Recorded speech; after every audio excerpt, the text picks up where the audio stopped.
कहते हैं जग बेखन तुम देखन हारे बेटी हरि शंभु नचावरिया, देव न जाने मरम तुम्हारा और तुम ही को जाना यार।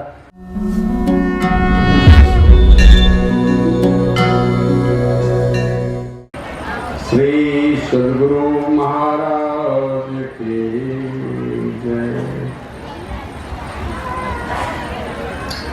सर्वत्र विराजमान परमात्मा स्वरूप विश्व वंदनीय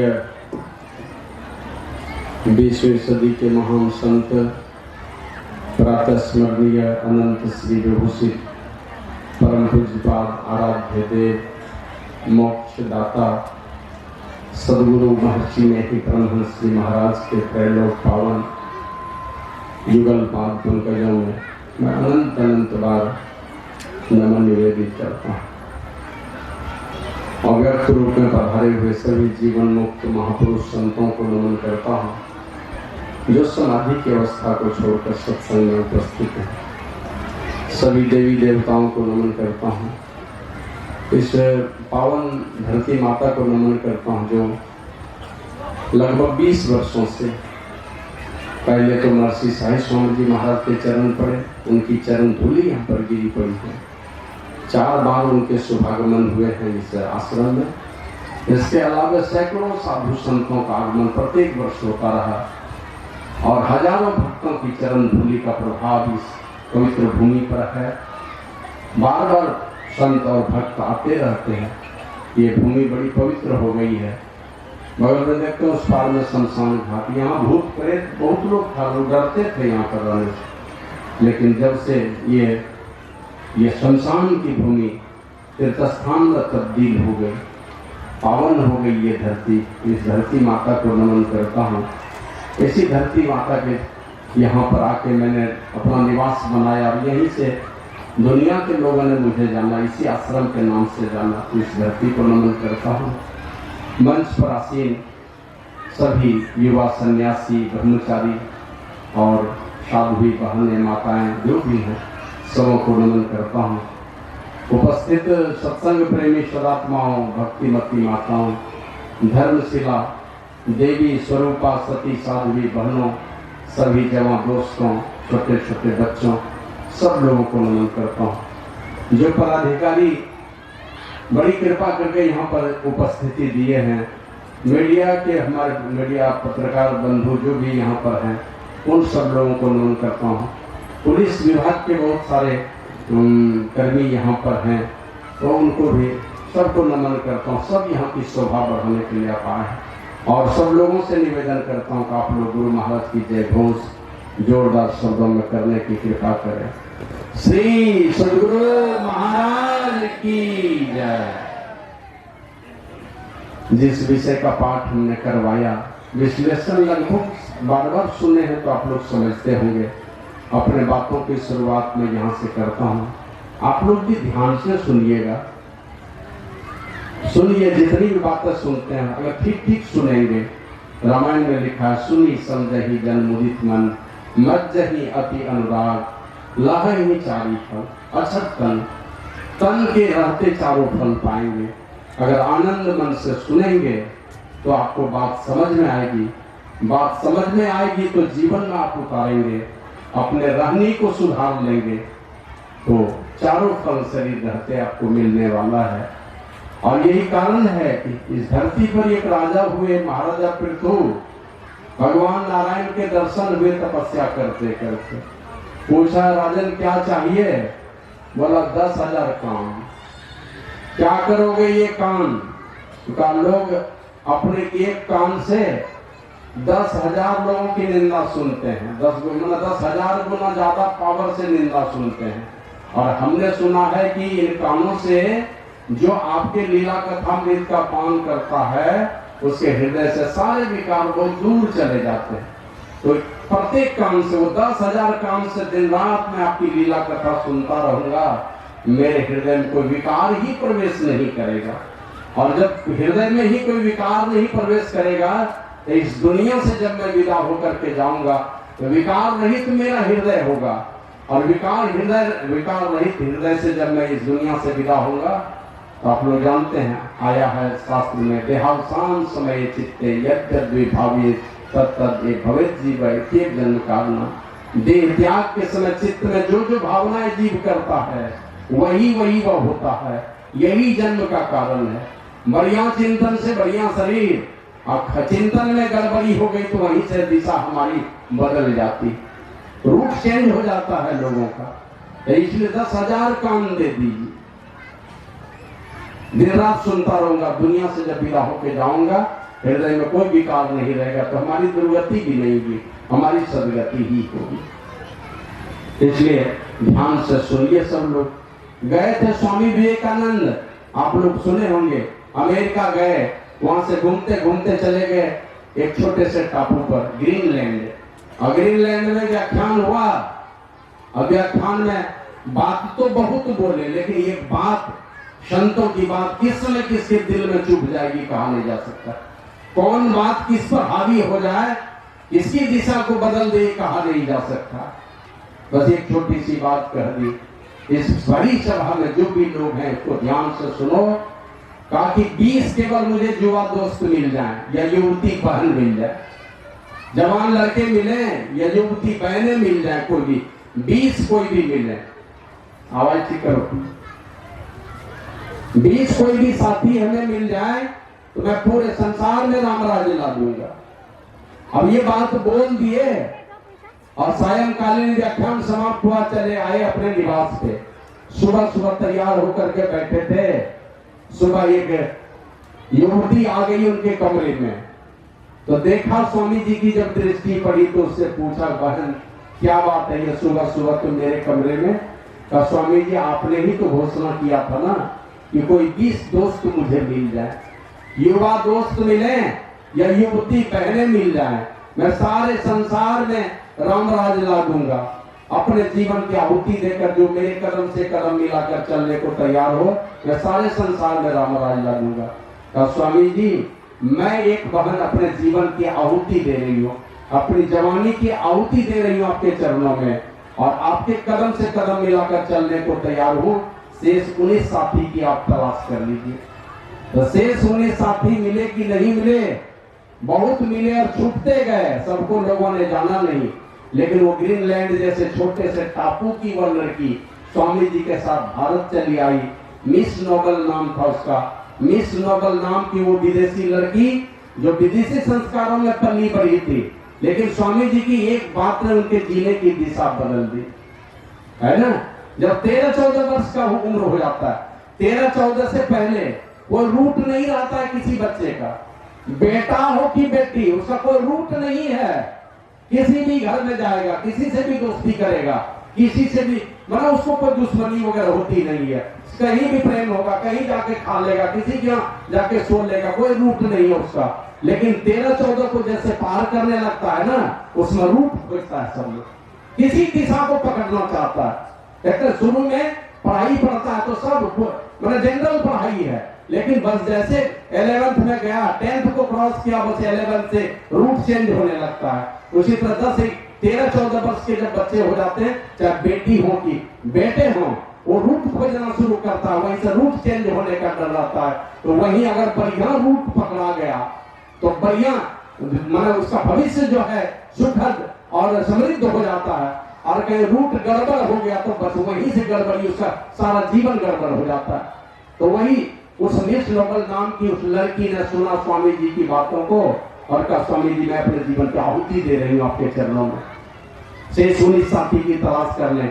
वो ग्रीनलैंड की मिस नोबल नाम की लड़की जो शॉर्ट टॉप स्कर्ट पहन करके आई थी, आ गई स्वामी जी के साथ भारत। और भारत आकर के उन्होंने भारतीय संस्कृति को अपनाया, विदेशी संस्कृति का परित्याग किया और यहाँ की भारतीय संस्कृति को अपना करके वैदिक सनातन धर्म का एक मजबूत स्तंभ बना और स्वामी विवेकानंद के अग्रगण्य शिष्या बन गई और आगे चल करके स्वामी जी के अधूरे सपने को पूरा करने में सारी जान की बाजी लगा दी। दुनिया के सारे देशों में रामकृष्ण मिशन को फैला दिया उसने, उस और आगे चल करके भगिनी निवेदिता के नाम से दुनिया में प्रसिद्ध हो गई। तो इसलिए संतों की बात किस जगह किस आपके हृदय में चुभ जाएगी, कब आपके जीने को दिशा को बदल दे, ये कहा नहीं जा सकता। ये एक से एक साधु है जो भी बोलते हैं सुनेंगे मनोयोग पूर्वक। हर महापुरुष हर महात्माओं के बोली में इतना दम है, कुछ न कुछ बढ़िया बोलते हैं। मैं कुछ बोलूंगा वो दूसरे नहीं बोलेंगे, दूसरे जो बोलेंगे मैं नहीं बोल पाऊंगा। सबके अंदर में कुछ न कुछ अच्छाई है। ध्यान से सुनेंगे तो किनकी बातों का प्रभाव पड़ जाएगा कहा नहीं जा सकता। आए हैं जो प्रसंग हम लोगों ने सुना तो ध्यान से सुनिए आप लोग। प्रभु श्री राम गए हैं 14 वर्षों के लिए वन को। अब 14 वर्ष पिताजी के आज्ञा पालन के लिए गए हैं। सौतेली माँ को वचन दे दिया था उनके पिताजी ने, अपनी माँ को वचन नहीं दिया था। और उस वचन को पूरा करने के लिए वनवासी बन करके, तपस्वी और ब्रह्मचारी बन करके चले गए जंगल में। पत्नी है साथ में, अपने हैं और छोटे भाई लक्ष्मण जी हैं। खोजते खोजते कहाँ पहुंचते हैं, जबकि पूछ सकते थे जाकर के, आपके वो निषाद उनके मित्र रहे, उनसे पूछ सकते थे, है ना। सुमंत सारथी साथ में गए थे, सुमंत सारथी से पूछ सकते थे कि कहाँ जाकर के रहूं। अरे नीचे रहिए माता जी, बीच में क्यों आप लोग देखते नहीं हैं। वही माता टेक लीजिए। श्री सदगुरु महाराज की जय। आवाज ठीक करो ना, जोर लगाना पड़ता बोलने के लिए। श्री सदगुरु महाराज की जय।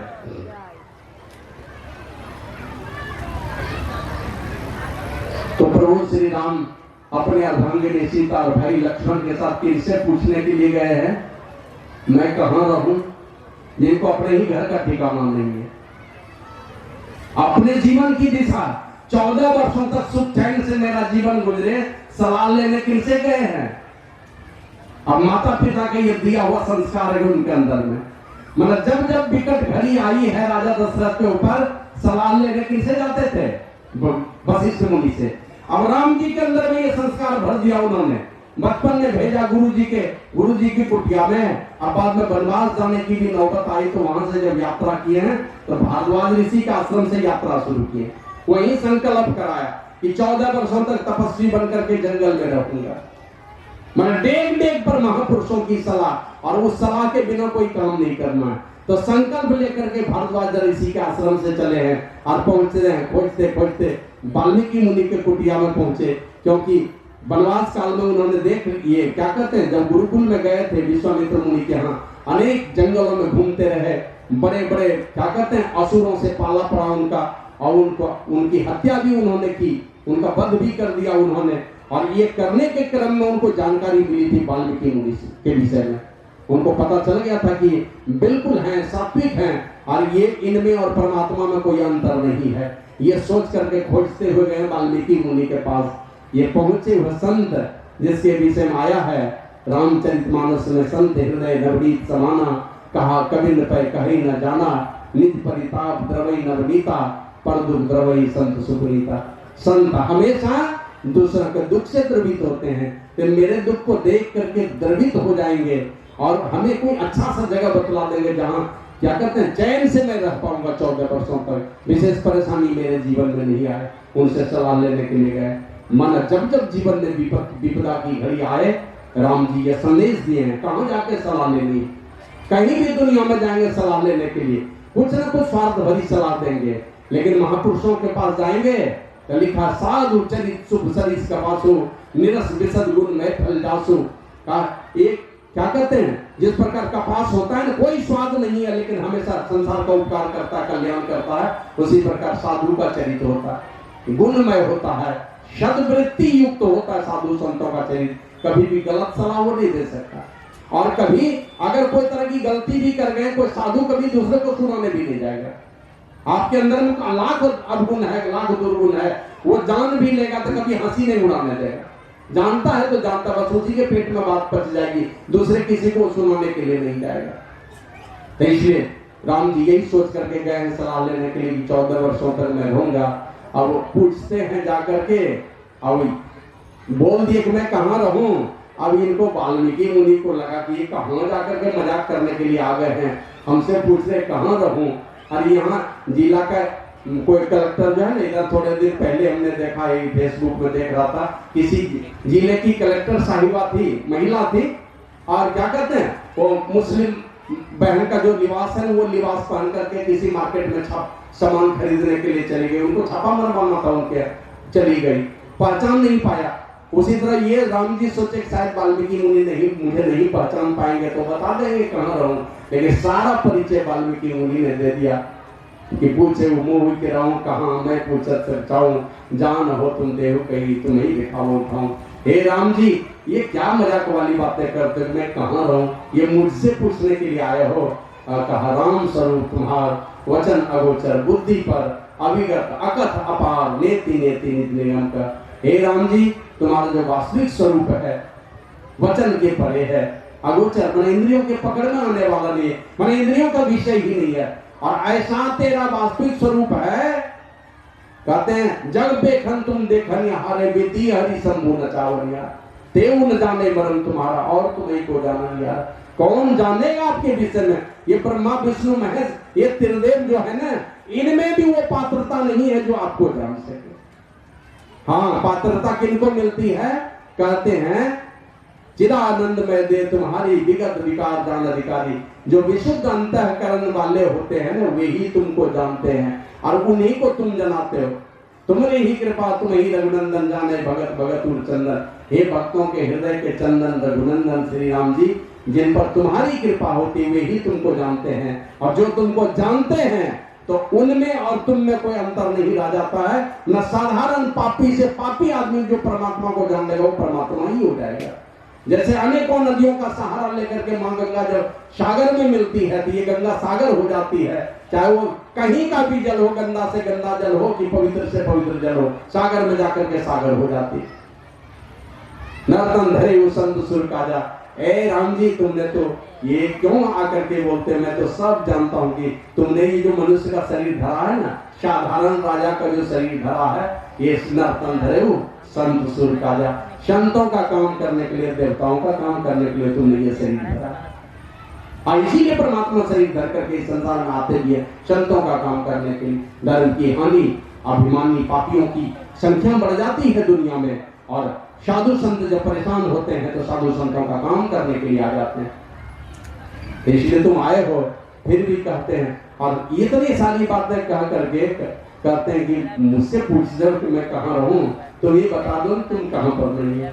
अरे तेरे हिसाब पर तो जग पे खन तुम देखने आ रहे, विधि हरि शंभु नचावने आ रहे, सारा संसार सारा ब्रह्मांड नाचता है तुम्हारे भाव के इशारे पर, और तुम मुझसे पूछ रहे मैं कहाँ रहूं। तुमसे तिल भर भी कहीं कोई जगह खाली नहीं है, फिर भी अगर तुम चाहते हो मैं कहाँ रहूं, तो राम जी कहाँ कहाँ रहते हैं, कहाँ कहाँ प्रत्यक्षता होती है उनकी, कहाँ कहाँ क्या करते हैं, उनका मिलन हो जाएगा किस जगह पर जाकर, कहाँ वो प्रकट हो जाएंगे। हैं तो सब जगह, लेकिन कहाँ प्रकट होंगे, किस जगह पर प्रकट होंगे, इसी का विश्लेषण करते हुए भी और महात्माओं से सुने तीन बातों की चर्चाएं। ताकि ऐसा तीन भक्त की चर्चाएं की, ऐसा भक्त हो, कान होने चाहिए समुद्र के तरह, आंख होने चाहिए लोग चातक पक्षी के तरह, और जिह्वा कैसी होनी चाहिए, तो पहले कहा जिनके श्रवण समुद्र समाना, कथा तुम्हारी सुवग सरी नाना, भरे निरंतर होई न पूरे, तिनके ही तुम कह विरुद्ध। हे राम जी जैसे अनेकों नदियां दिन रात समुद्र को भरती है, समुद्र में कभी बाढ़ आती नहीं, और उसके अलावा और ये खूबी है उस समुद्र के अंदर में एक भी कचरा भी नहीं लेने वाली। चाहे किसी आने को बाढ़ का पानी घुसता जाए समुद्र में, सबको कहेगा आते जाओ आते जाओ आते जाओ, रोकेगा नहीं, कभी ये नहीं कहेगा कि तुम आओ, बस मना नहीं करना, वो अपने चली आती रहेगी, वो मना भी नहीं करता, और कभी उसमें कचरा समुद्र में मिलता भी नहीं। एक चौबन्नी भी फेंकेंगे तो समुद्र उसको बाहर कर देता। मतलब कान से, वही कहते वाल्मीकि मुनि, कान से राम कथा रूपी अनेकों नदियां दिन रात भरे, लेकिन उस कथा में अगर कोई गलत चीज जो बात समझ में नहीं आती वो चीज घुस जाए तो उसको बाहर कर दे, उसको कान के अंदर कान के माध्यम से अपने चित्त में नहीं जाने दे। एक हमारे यहाँ मिश्रा जी हुए थे, एक ठाकुरगंती प्रखंड में स्टेट बैंक में वो ग्रुप डी के स्टाफ थे, अब रिटायर कर गए होंगे, वो 1989 ईस्वी की बात है। तो वो ये खुद ही बता रहे थे कि मैं चला गया एक दिन यहाँ से दोपहर, और एक दिन बैठ करके मैं गीता पढ़ रहा था, गीता पढ़ते पढ़ते एक पेज उल्टा, एक शब्द उसमें लगा कि ये गलत है, तो हमने घेरा लगा दिया कलम से, और ये घेरा लगाया, किसी से पूछा नहीं, संजोग था कुछ डिपार्टमेंटल चिट्ठी लेकर के मैं चला गया भागलपुर जोनल ऑफिस, और जोनल ऑफिस से मैं इच्छा हुई कि महर्षि जी बड़े महात्मा हैं, चलना चाहिए दर्शन करने। जैसे दर्शन करने के लिए गया तो महर्षि जी कहते हैं, क्या जी मिश्रा, अब तुमको गीता में भी गलती दिखलाई पड़ने लगी।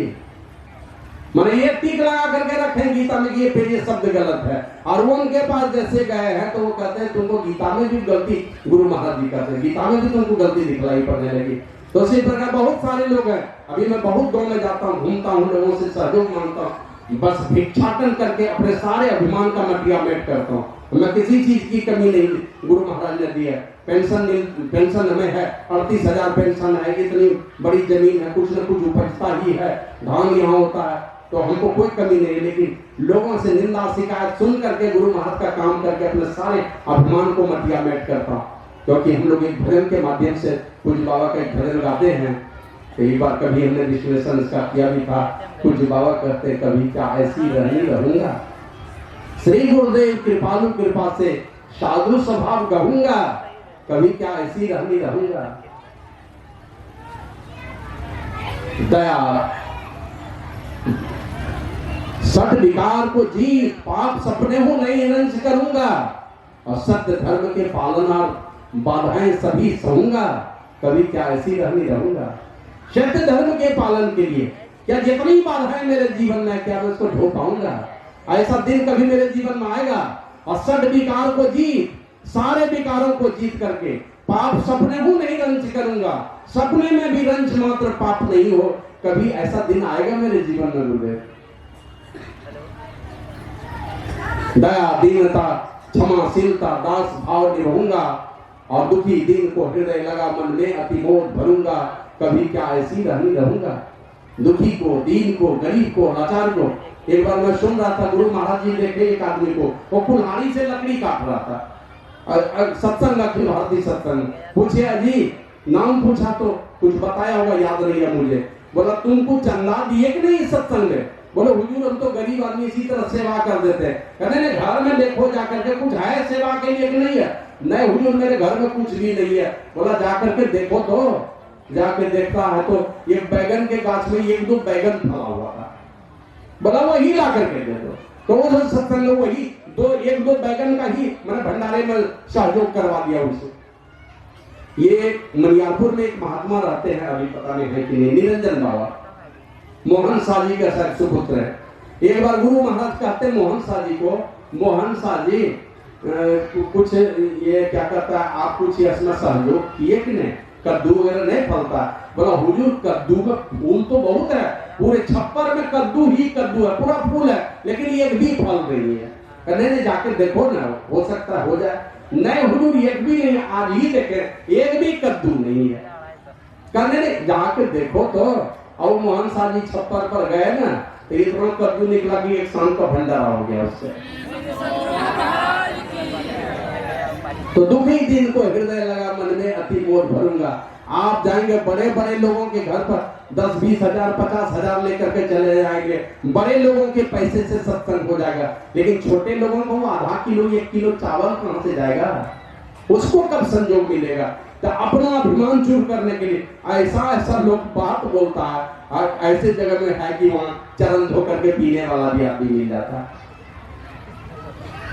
इसलिए कहते हैं बाबा साहिब स्वामी जी महाराज की सत्य धर्म के पालनार्थ बाधा है सभी सहूंगा, और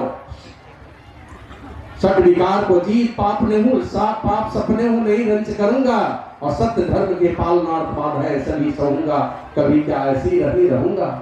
क्या वो दिन आएगा कभी मेरे जीवन में इस तरह का कि जब मैं दास भाव बन करके, अपने लिए भले मैं स्वामी बन जाऊं, लेकिन दुनिया वालों के लिए दास बन करके कभी रह पाऊंगा? और सदगुरु संत्राता नहीं ही में दृढ़ विश्वास धरूंगा, और साही सब तन मन धन अर्पण करी भव पार करूंगा, कभी क्या ऐसी रहूंगा। और मान बड़ाई कठिन रोग है भूलहूं नहीं बरूंगा। इस प्रकार के पद है गुरु महाराज के कुछ बाबा के पद में कि मान बड़ाई ये बड़ा ही कठिन रोग है, इसको भूल से भी मैं वर्ण नहीं करूंगा, भाई कभी भी स्वीकार नहीं करूंगा, कभी क्या मेरे जीवन में ये दिन आएगा। इसलिए इसी प्रकार की बातें वो वाल्मीकि मुनि कर रहे हैं। कान किस प्रकार का समुद्र के तरह, कोई विकार अंदर में नहीं जाना चाहिए। जाए अनेकों शब्द अंदर में जाए, लेकिन राम के कीर्ति में कभी कलंक लगने वाली बात कभी कान में नहीं घुस जाए तो उसको बाहर निकाल दीजिए।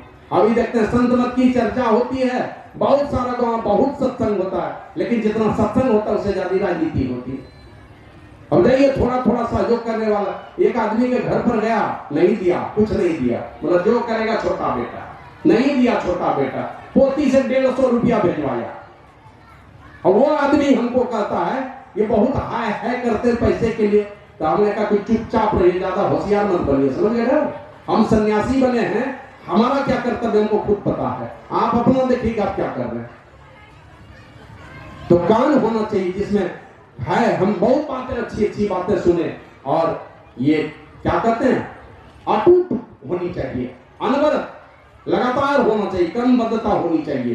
कहते हैं जिनके श्रवण समुद्र समाना, कथा तुम्हारी सुभग सरी नाना, भरे ही निरंतर, दिन रात कथा रूप अनेकों नदियां भरती रहे, कान कभी भरे नहीं, कचरा कभी अंदर में जाए नहीं, समुद्र जैसा गुण होना चाहिए कान के अंदर में, कभी भक्ति साधन का कोई कचरा हमारे दिल दिमाग को छू नहीं पाए, इस प्रकार का विचार बना करके रखें। निंदा शिकायत को सुना दिया, बस जहां से सुना उधर ही चुका, उस पर दिमाग ज्यादा नहीं घुमाना है। और इसीलिए मैं कहता हूं अभी संत मत में बहुत खेमे में बट करके सत्संग करते हैं, सब में जाइए, जो महात्मा का प्रवचन अच्छा लगे वो उन्हीं को बुलाइए, उन्हीं से सत्संग कराइए, सब सत्संग में जाइए। और कोई बोलता है उसमें मत दीजिए चंदा, हमको दे दीजिए ज्यादा, उनको कम दीजिए, वो बेकार आदमी, सब किसी का बात नहीं सुनना है, कमाते हैं आप, जहां मन करता सबको दीजिए, जिनको मन करता उनको दीजिए, कभी किसी पर रोक टेक मत लगाइए। अरे ये तो हमारा सौभाग्य है, बहुत लोग देखते हैं वो बेईमानी कर लिया, ये बेईमानी कर लिया, अरे सत्संग भजन की चर्चा तो हो रही है, राम नाम की चर्चा तो हो रही है, भागवत धर्म की चर्चा तो हो रही है, किसी भी प्रकार से हमारे प्रभु जी का चर्चा तो सब लोग कर रहे हैं, चोरी बेईमानी करके ही कर रहे हैं, कुछ पैसा बचा के खा जाते, खा करके भी सत्संग करा ही तो देते हैं ना, कोई बात नहीं, चलने दीजिए। यहाँ तो देखते हैं बहुत ऐसा हमारे देश का बहुत सारा हिस्सा कटता चला जा रहा है, जहां आप जाकर के भगवान का नाम नहीं ले पाते। श्री सद्गुरु महाराज की जय। तो कान होना चाहिए समुद्र के तरह, और आंखों के विषय में कहा, गुरु महाराज का विश्लेषण करते हुए कहते हैं कि अनवरत कैसे होगा, तो बस कहा बाहरी शब्द को तो थोड़ी देर तक सुनेंगे, सुन नहीं पाएंगे, लेकिन कहा साधन विशेष के द्वारा जब आंतरिक नाद की प्राप्ति होती है, तो बाबा कबीर कहते हैं चित्त से शब्द सुनो सरवंदे, उठत मधुर धुन रागरी। जब चित्त से सुनेंगे, सुरत के कान से सुनेंगे, उस शब्द को सुनेंगे तो उठत मधुर धुन रागरी, मधुर ध्वनि की राग उठ रही है आपके अंदर से, उसको आप सुनते रहिए। सो गुरु महाराज जी की वाणी में आया, राम नाम धुन सद्धुन सारा शब्द केंद्र ते आई हो, ता धुन भजत मिलो प्रभु से नहीं आवागमन नसाइए। बाबा कबीर कहते हैं कोई सुनता है गुरु ज्ञानी, गगन में आवाज होती झीनी, आपके अंतराकाश में आवाज होती है, झीनी आवाज होती है, लेकिन उसको ज्ञानी गुरु सुनता है। लेकिन उसको सुनने के लिए पहले होता नाद, बिंदु से पहले नाद होगा, लेकिन इसके लिए फिर जमाया पानी, मन रूपी पानी को पहले जमाना होगा, और तब पता चलेगा घट सब घट पूर्ण रहा है आदि पुरुष निर्वाणी। सबके घट में, सबके शरीर के अंदर में आदि पुरुष परमात्मा सबके हृदय में प्रत्यक्ष है। ये बात आपको बात समझ में आएगी। लेकिन जो तन पाया पटा लिखाया, तृष्णा नाई बुझानी, और अमृत छाड़ी विषय रस शाखा उल्टी फांस फसानी। अमृत रस छोड़ दिया, परमात्मा का नाम रूपी अमृत रस का पान करना छोड़ करके विषय रूपी विष का पान करना शुरू किया, और आए थे शरीर को धोने के लिए, शरीर को उतारने के लिए, इस शरीर से मुक्त हो जाने के लिए आए थे, और आकर के उल्टी फांस फसानी, मन जाकर के कारागार में और फंस गए, मतलब जो नीची जोड़ी में जाकर के फंस गए, 84 लाख जोड़ी के चक्कर में और फंस गए हम लोग। इस प्रकार की बातें हैं। तो उन शब्दों को, आंतरिक नाद को जो सुनता है, तो गुरु महाराज कहते हैं राम नाम धुन सद्धुन सारा शब्द के अंदर के आई हो, और ताधुन भजत मिलो प्रभु से नहीं, उस धुन का भजन करते हुए आप प्रभु परमात्मा से मिल जाएंगे। ताधुन भजत मिलो प्रभु से नहीं, आवागमन नसाई हो, आपके आवागमन का नाश हो जाएगा।